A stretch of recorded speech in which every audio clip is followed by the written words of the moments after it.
Hey, welcome back. I just have another quick one for you, and this one here is going to be taking a look at the Cataphractii Terminators that are being sold both in the Age of Darkness set and which originally came in the Betrayal at Calth set a few years ago. That's where I got these ones, and these are a Praetor, which I have given a cut down to fit Night Lord's helmet, and then 5 Cataphractii, which I've given a mixture of lightning claws, power, and chain fists. And while I understand that Cataphractii are not the best for close combat, I do plan to build 5 of the 10 that came in the Age of Darkness box to fill out the unit. I'll build all 10 of them, but I have 5 more I want to put into the army, which I'll just give them power weapons. Even though these guys aren't meant to be doing, like the running down and carrying on the combat, like the Tartaros, I think they're called, which I don't have any of, they are still Terminators with a power fist or lightning claws, and they're going to be very survivable in combat. So even if I chase off an enemy unit, I should have plenty of them left around, able to continue fighting. And having a mix of weapons is always important to me. I know best practice for a long time in Warhammer has been to focus your weapons basically in one way, not really have variations in what you want them to be doing, but I don't like my units to be limited. It's one of the things I actually find weird about the Legion support teams, where they only have one weapon type. So having 10 meltaguns sounds super cool, but at the same time, it's like 10 meltaguns really only do one thing as far as I'm concerned. So a little bit strange that I'm going to have to get used to that. But for the Terminators, I am going to go with, like I said, half of them with more more powerful combat weapons than just power weapons.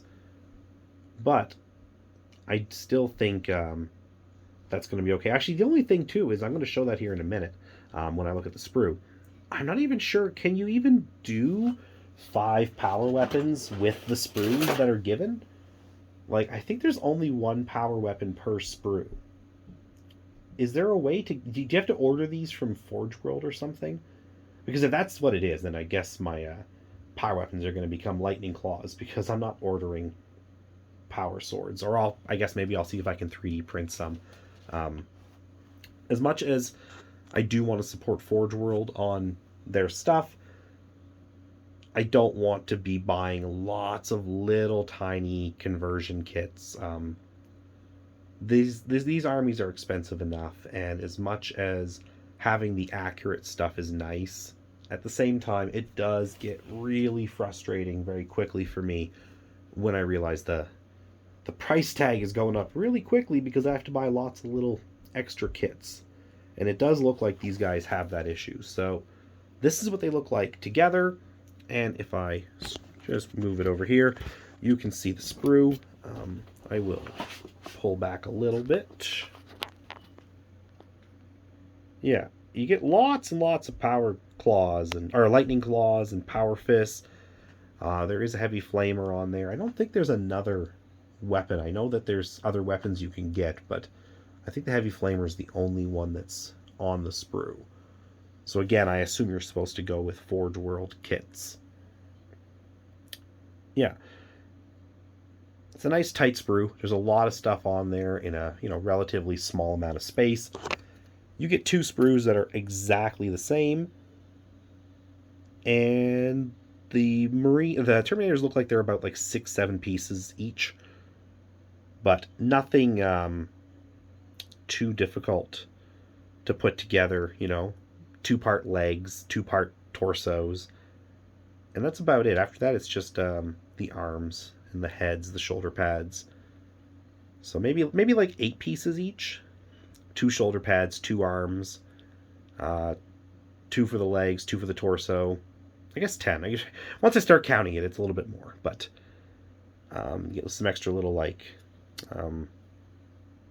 these things here. There's a name for these. I can't think of what they are. I know Bretonians, they had some little tiny shields like that. And again, there's a historical name for them that just escapes me. But yeah, no, it's a nice kit. The more I look at it, it is really annoying that there is, as I said, only one power weapon per sprue, when it does seem like their basic weapon is a power weapon.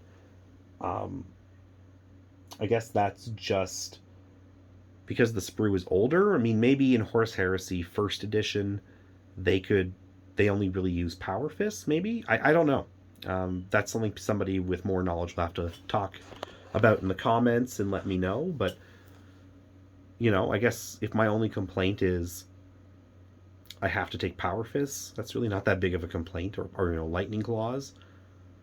That's really a small complaint. Lightning claws are cool, and as a Night Lords player, I guess the lightning claws are probably the better and more like fluffy option, I would think. So I guess that's okay. But yeah, I do wish there was a multi-melta, because I think that's an option. I'm pretty sure multi-melt is an option they can have. And I wish there was at least a couple more power swords on each sprue. But overall, cool kit. And I'm pretty excited to have a big unit of 10 of these, probably inside that Storm Eagle. But yeah, that's really all I have to say. At this point here, I'm just going to start rambling as I always do. So let's just stop it. If you have any thoughts or comments about these guys, or anything you think I can do to improve the model and make them look more Night Lordy, I'm going to print out some shoulder pads for Night Lords. I have them ready to go, just need to print them. But yeah, anything else you think I can do, I would definitely love to hear it. And thanks very much for watching. Have a great day.